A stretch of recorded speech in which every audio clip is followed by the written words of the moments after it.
ઉચ્છ્વાસમાંથી ઉચ્છ્વાસ, શ્વાસ અને ઉચ્છ્વાસ હોય ને, તો જેના ઉચ્છ્વાસમાંથી વેદો પ્રગટ્યા એ શિવ છે.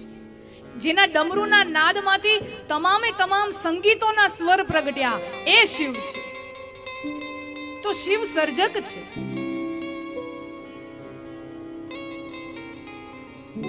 એના સ્વરૂપની ચર્ચા, એનું ગહન ચિંતન વિદ્યેશ્વર સંહિતામાં થયું છે. અને વિદ્યેશ્વર સંહિતાનું મંગલાચરણ, આદ્યાંત મંગલમ અજાત, વિચાર કરો, આદ્યાંત મંગલમ, જેનું આદિ પણ મંગલ છે, જેનું અંત પણ મંગલ છે, તો મધ્ય તો મંગલ હોય જ.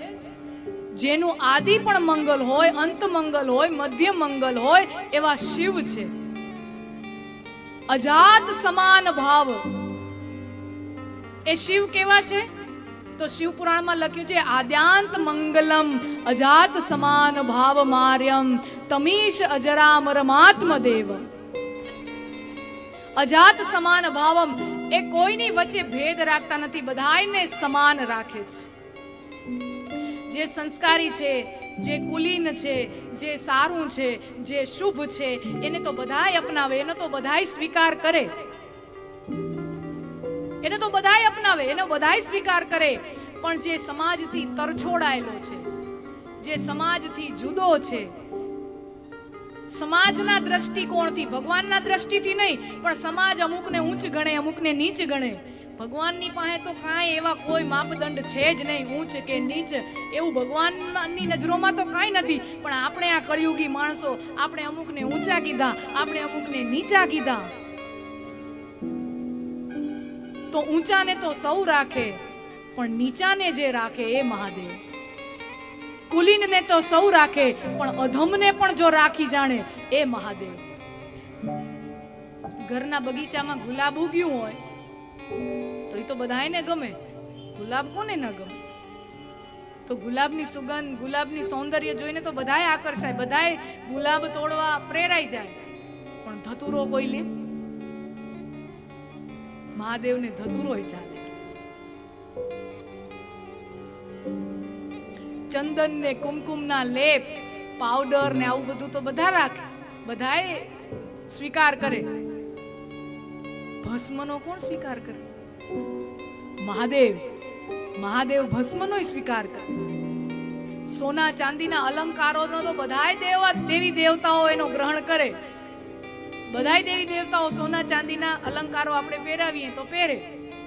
મહાદેવ કે સોના ચાંદી રત્નો તો બધાય સ્વીકાર કરે, પણ જેનો કોઈ સ્વીકાર ન કરે, કોઈ નાગના ઘરેણા પહેરે? મહાદેવ મારો નાગના ઘરેણા પહેરી જાણે. જેનો કે કોઈ સ્વીકાર ન કરે એનો મહાદેવ સ્વીકાર કરે. એટલે એમ કહેવાનો મતલબ એમ નથી કે મહાદેવને તમે સોનાના દાગીના પહેરાવો તો એ ન પહેરે. ના, એવું નહીં. ઈ ધરાવો તો ઈ પહેરે, ગુલાબ ધરાવો તો ઈ સ્વીકાર કરે, કમલ ધરાવો તો ઈ સ્વીકાર કરે. પણ જેનો કોઈ સ્વીકાર ન કરે ને એનોય મહાદેવ સ્વીકાર કરે,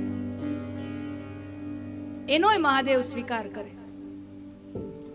ચિતાની ભસ્મ જેના શરીરનો શણગાર હોય,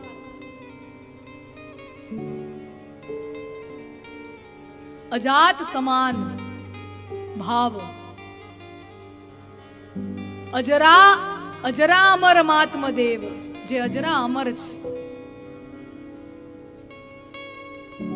અને શિવજી કેવા? પંચાનન છે. પંચાનન, પ્રબલ પંચ વિનોદશીલમ. શિવજીના 5 મુખો છે અને દીકરાના 6 મુખ. કાર્તિકેય ષડાનન છે, શિવજી પંચમુખી છે અને કાર્તિકેય 6 મુખી છે, ષડાનન છે. દીકરો છે બાપ કરતા સવાયો હોય તો જ બાપને આનંદ આવે ને. તો કાર્તિકેયને 6 મુખ છે. કાર્તિકેયને બહુ સરસ કુમાર સંભવમાં કાલિદાસ લખે છે,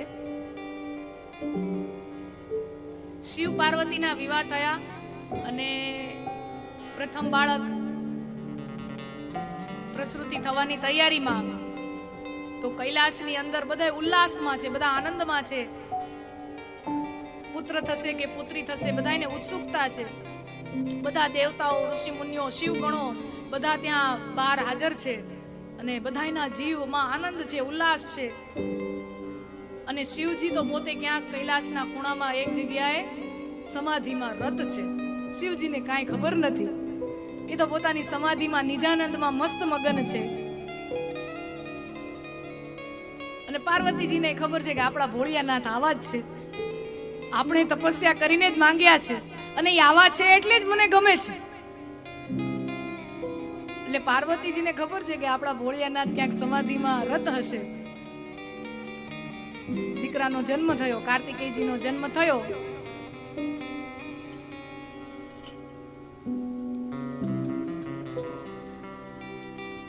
તો હવે મહાદેવને ખુશ ખબર તો આપવી જોઈએ ને, પિતાને ખુશ ખબર તો આપવી જોઈએ. તો બ્રહ્માજી ત્યાં છે, વિષ્ણુ ભગવાન ત્યાં છે. બ્રહ્માજી આમ દોડતા દોડતા હંસ ઉપર બેસીને ગોતે છે કૈલાસમાં કે શિવજી ક્યાં સમાધિમાં છે. અને શિવજી મળી ગયા અને બ્રહ્માજી વધાઈ આપે છે કે બધાઈ હો મહાદેવ, બધાઈ હો, પુત્ર રત્નની પ્રાપ્તિ થઈ છે. હવે તમે જુઓ, આપણને કોઈક આવા સારા સમાચાર આપે, આપણને કોઈ આવા ગુડ ન્યૂઝ આપે તો આપણે એને સામે કાંઈક ભેટમાં આપવું જોઈએ ને. ભાગવતની અંદર સુનંદાજી જે નંદના બહેન છે, સુનંદા નંદના બહેન છે અને યશોદામાએ લાલો જણ્યો છે, યશોદામાને ત્યાં લાલો થયો છે. હવે નંદ બાબા તો ગૌશાળામાં ગાયોની સેવા કરતા હતા. સૌથી પહેલું બ્રહ્મ દર્શન તો સુનંદાને થયું. તો સુનંદાએ દર્શન કર્યું અને પછી પોતાના ભાઈને ગોતવા ગૌશાળામાં જાય છે અને નંદ બાબાને જોઈને કહે છે કે બધાઈ હો ભૈયા, બધાઈ હો, લાલન ભયો હે. બહેને આવા સરસ સમાચાર આપ્યા તો આપવું જોઈએ ને. ગળામાં મોતીની હાર આમ પહેરેલો હતો, મોતીનો હાર આમ કાઢી ને બેનના ગળામાં પહેરાવી દીધો. વાહ બહેન, આવા શુભ સમાચાર લઈને આવી છો. તો બ્રહ્માજી આવા શુભ સમાચાર લઈને આવ્યા છે. હવે મહાદેવ પાસે આપવા જેવું આજુબાજુ સમાધિમાં હોય તો શું હોય?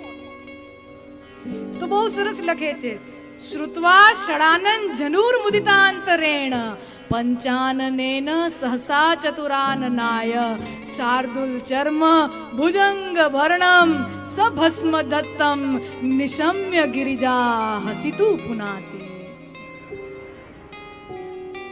તો બ્રહ્માજી આવા સારા સમાચાર આપ્યા. મહાદેવ આમ તેમ નજર કરે, આપું શું? સાલ ઓઢાડવી જોઈએ, તિલક કરવું જોઈએ, કંઈક અબીલ ગુલાલ ઉડાડ, કંઈક તો કરવું જોઈએ. આપવું શું? મહાદેવ પાસે કંઈ મળે નહીં. આજુબાજુ જોયું તો જે સિંહ ચર્મ ઉપર, વાઘ ચર્મ ઉપર બેસીને સમાધિ કરતા હતા એ ઉપાડીને શાલની જેમ બ્રહ્માજીને ઓઢાડી દીધી.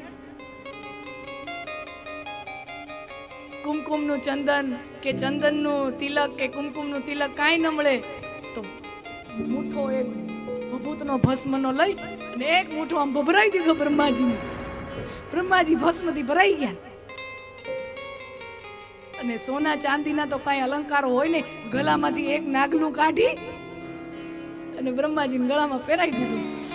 બધાઈ હો બ્રહ્માજી, બધાઈ હો.